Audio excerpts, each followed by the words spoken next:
को।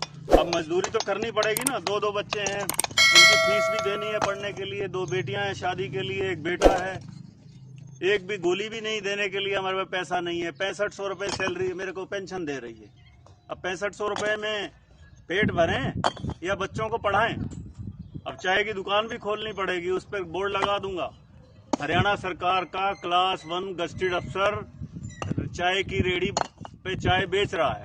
अब यहाँ मजदूरी कर रहे हैं, कम से कम 600-700 रुपये दिहाड़ी तो मिलेगी। हम कौन सा यहाँ पे रजवाड़े से पैदा हुए हैं, पढ़ाई लिखाई करके मेहनत करके अफसर बने थे, लेकिन सरकार ने जहाँ से शुरुआत करी थी वहीं पे हमने वहीं पहुँचा दिया इसने। और ये बीजेपी की सरकार जो है, ये सिर्फ पूंजीपतियों के खाते भरने के लिए है। खट्टर साहब बोलते हैं मैंने बड़ी लावणी करी है, बड़ी ये करी है, जरा कदे पेंशन छोड़ेगा क्या?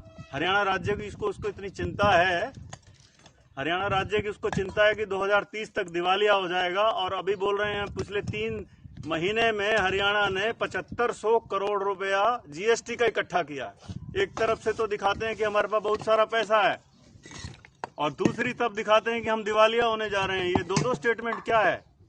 एमपी को, एमएलए को 4-4 बार की पेंशन, और हमने अपनी सारी जिंदगी दे दी 58 साल तक सरकार को, एक पेंशन देने में भी उसका दिवालिया होने पे आ जाएगी। ये बीजेपी के नए कंसेप्ट आ गए हैं, सिर्फ बेवकूफ बना रही है देश की जनता को। और दोबारा अब लोगों सचेत हो जाओ, वोट की चोट दे दो इनको। जब तक वोट की चोट नहीं दोगे तो ये सुधरेंगे नहीं। कांग्रेस तो इससे लाख दर्जे अच्छे है, कम से कम मुलाजिमों के ऊपर उन्होंने अपना हथौड़ा तो नहीं चलाया। अपनी तिजोरियां भर लो और देश के नागरिकों को कर दो कमजोर। हमने जहां से जिंदगी शुरुआत करी थी वहीं पे आके पहुंच गए। अब क्लास 1 गस्टेड अफसर है, या बुढ़ापे में वकालत करेंगे तो वकालत करने में तो 10 साल दोबारा फिर शुरुआत करनी पड़ेगी वहीं से। 6500 रुपये में अगर मैं बीमार हो गया तो इन्होंने आयुष्मान में भी नहीं आएंगे हम, तो पीले कार्ड भी नहीं बनेंगे हमारे, तो हम कहाँ जाएं?